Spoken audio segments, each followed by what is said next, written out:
What would you say if I were to tell you that there's a blockchain that's able to achieve throughput speeds faster than those of Visa? We're talking north of 260,000 transactions per second. A blockchain that's not only highly decentralized and secure, but one that could also be used to develop smart contracts and decentralized applications. Sounds like hopium, right? Well, I thought so too. But that was until I came across Elrond. This is Guy, your crypto guy, and in this video I'm going to be taking a deep dive into Elrond. Not only will I break down its unique tech stack, but I will also explore its tokenomics and that recent Mainnet launch. Finally, I'll take a look at some price potential and let you guys know whether I'm adding it to my portfolio. So be sure to stick around for that.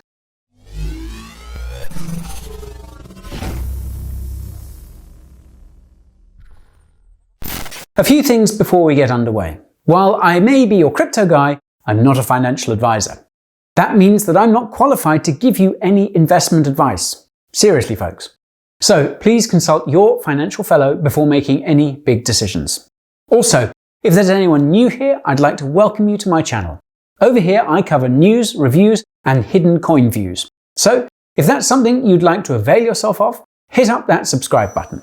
Also, you may want to turn on those notifications so the YouTube overlords will let you know the moment that I have released a new video.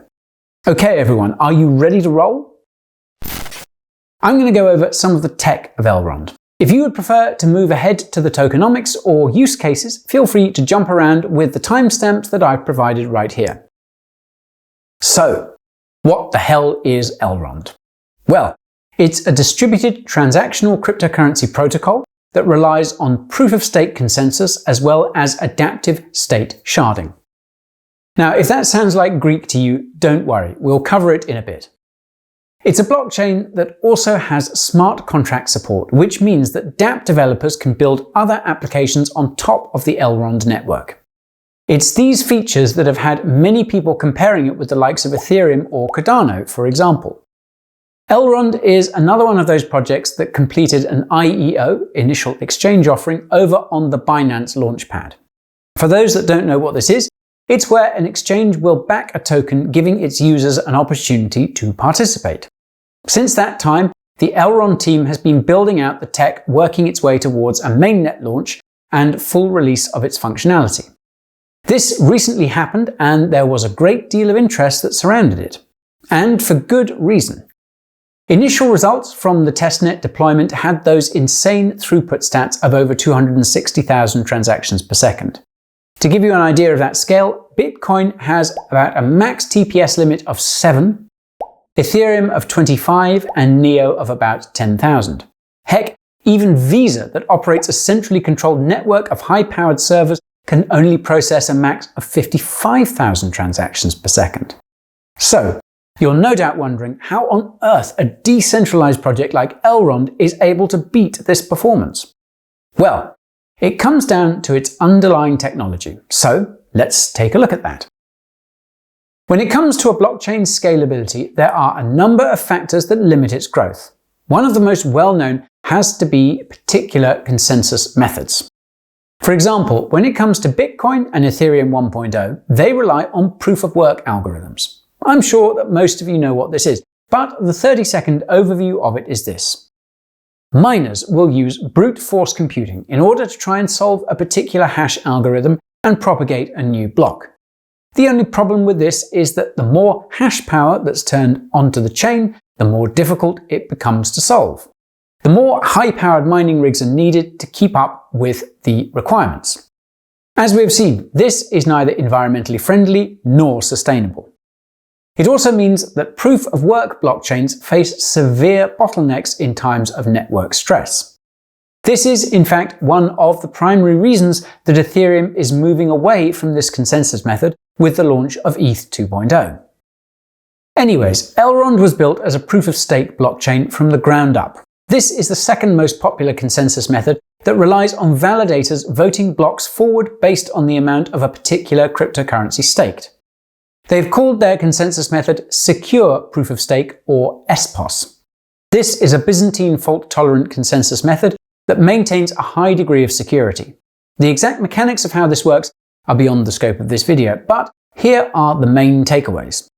It uses a random sampling of the consensus group, random reshuffling of nodes into other shards, and randomness source comes from block proposers signing a previous random source.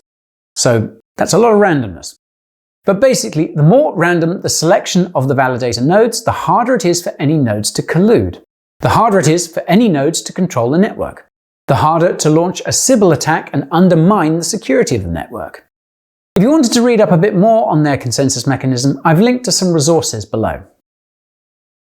The next piece of tech that I wanted to touch on is their approach to sharding. This is actually quite a topical one, given that sharding is going to be one of the major improvements over at Ethereum with the launch of 2.0. Now, before I can explain exactly how Elrond approaches their sharding solution, I need to explain what sharding actually is. Quite simply, it's the method of splitting the blockchain into a collection of other blockchains called shard chains. It's a concept that's been used in database scaling for a number of years. Okay, so why would anyone want to do this? Well, it all comes down to scaling. If you can complete different computations in numerous shard chains, you reduce the bottlenecks that come from using only a single blockchain.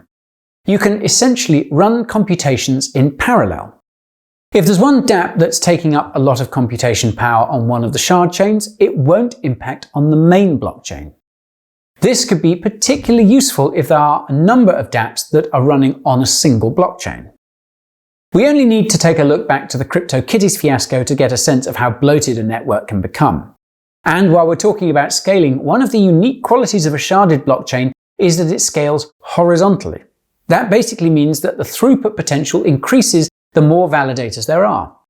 Okay, so you have a bit of an overview of what sharding is, but what makes Elrond's approach unique? Well, they've implemented something called adaptive state sharding. This is a bit more involved and basically looks at a multi-pronged approach to sharding. They break the network up in three different ways. Firstly, you have the network sharding. This basically handles the way that the different nodes are grouped into the shards. They need to be allocated and mapped in such a way that messaging within these shards can be done quickly and efficiently. Secondly, you have the transaction sharding. This handles the way that the transactions on the network are mapped to the separate shards. Transactions emanating from a particular account will be routed to the shard that is able to process that transaction in the most efficient way possible. And finally, you have something called state sharding. This takes a bit more time to wrap your head around, but it's basically sharding the blockchain where each of the shards will maintain a different state of the blockchain. This differs from other blockchains where each shard will have the entire state of the blockchain, thereby increasing the overheads. Okay, I know this is quite a lot to take in, so top marks if you're still following so far.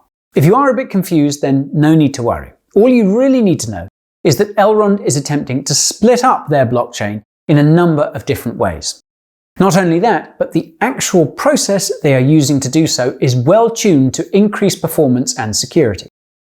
Now, the final thing that I want to look at is their virtual machine. This is central to broader developer adoption on the Elrond network. Formerly called the Arwen VM, this is the engine that will execute all those Elrond smart contracts. You can think of it as akin to the virtual machines that exist on other blockchains such as Ethereum. The only difference here is that the Arwen VM executes in WebAssembly. The main benefit of this is that it means that smart contract code can be written in any programming language that compiles in WebAssembly. These include the likes of C, C++, Rust, Go, etc. They've even stated that it could be possible to execute those contracts that were written in Ethereum Solidity. This is, of course, assuming that a reliable Solidity WebAssembly compiler is ever developed. While being able to develop in a language you know is no doubt a plus, there are a number of other features that they've implemented into the VM that they think could increase efficiency and security. These include: it's a stateless VM. Arwen runs in its own process, so out of process. It uses WASMA as an execution engine, so pretty fast. And finally, calls between contracts can be synchronously and asynchronously. I'm not going to go into the pros of each of these here, as it's quite technical, but you can read more about VM's features in the docs that I've linked to below. So, the Elrond team have developed a virtual machine that's well adapted to the nature of their sharded blockchain. Moreover, it's more developer-friendly given the range of languages they can code in. Anyways, that does it with the main tech features. If you've made it this far, well done. I now want to move on to the tokenomics and use cases for the Elrond network. As mentioned, Elrond completed an IEO on Binance back in July of last year. They sold 5 billion ERD tokens, which were 25% of the total token supply of 20 billion. There was also a prior private sale where the team was able to raise about $1.9 million. ERD tokens were issued on the Binance Chain blockchain initially as BEP2 tokens. However, in November of last year, they started burning the BEP2 ERD tokens and minting a corresponding ERC20 token, 1-for-1. This was done in order to better represent ERD across the two different chains. Since that time, there have been over 7 billion ERD that have been migrated over to ERC20 tokens. Since hitting the market, these tokens have remained quite depressed in price, hovering at just above 0.1 US cents. However, as if out of nowhere, in June of this year, they began an epic rally. This culminated in the recent release of the Mainnet, where we saw ERD tokens trading at just over 26 cents, at 10 times from the mid-June levels. What was driving this? Well, no doubt there was a lot of interest around the Mainnet launch, but there were additional economic incentives to hodl ERD. This is because those who had the ERC20 variant were able to earn additional returns from staking them. These are actually quite attractive, and at the time of this video, they were sitting at about 26%. Of course, staking returns are deterministic and do adjust based on the total amount of ERD that's actually staked. I've linked to a handy calculator below that you can use in order to determine staking rewards. Anyways, I don't really want to dwell too much on the ERD tokens, as these will eventually become obsolete. This is because, as part of that mainnet launch, Elrond will progress to a new native token, Elrond Gold. So let's take a look at that, shall we? The Elrond Gold crypto will have the ticker EGLD, and Elrond plans to migrate all remaining ERC20 and BEP2 tokens to this token. However, there will be an exchange ratio of 1,000 ERD tokens per 1 Elrond Gold. So it will have an effect of reducing the total outstanding number of tokens. Instead of 20 billion ERD, the total supply will start out with 20 million EGLD. The token swap is set to commence in about 60 days. Users who hold ERD are not expected to do anything. If you're staking, for example, these will automatically be converted and minted according to the 1:1000 ratio in the Genesis block. This process will continue over a period of 6 to 12 months, and the EGLD tokens will be the main ones that are supported on the exchanges. There will be ample time for users to convert their tokens. Now, the most important question you're no doubt asking is whether it's worthwhile investing in EGLD.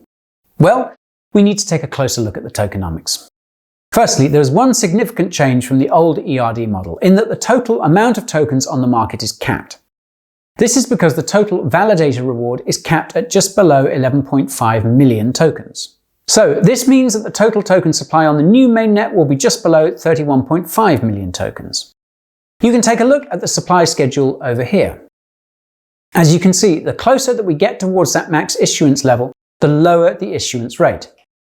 If this supply schedule looks familiar to you, that's because it should. It's very similar in shape to that of the Bitcoin issuance model. It's a logistic supply curve with a theoretical maximum. The main thing to take away from this is that the EGLD tokens will be an increasingly rare resource the closer we get towards that limit.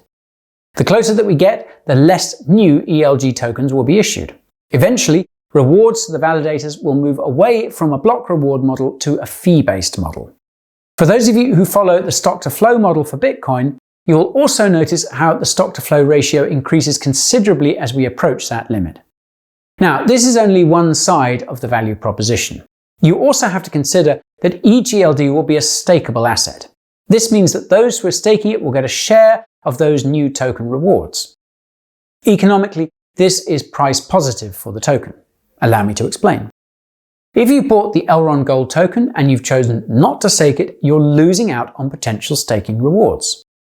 This means that your holding in the network is being inflated away by the new issuance of EGLD. I assume this is something that most of us would like to avoid. Therefore, we can expect most users are incentivized to stake. The more users that do this, the fewer tokens are on the open market and hence less supply. So, Not only do you have the general market demand that comes from wanting to hold and stake the token, but you also have the reduction in supply that comes from that staking. Holding other factors equal, that is price positive. Now, I've just been looking at it from the angle of staking and hodling Elrond gold. You also have to look at that demand that comes from using the network, utility demand. So, how does this look for the network? Well, the mainnet has only just launched, so we don't have any actual network use stats to work with. What we do know is that according to a press release on the launch of their mainnet, about 40,000 users have signed up to be waitlisted for using their new Maiar app.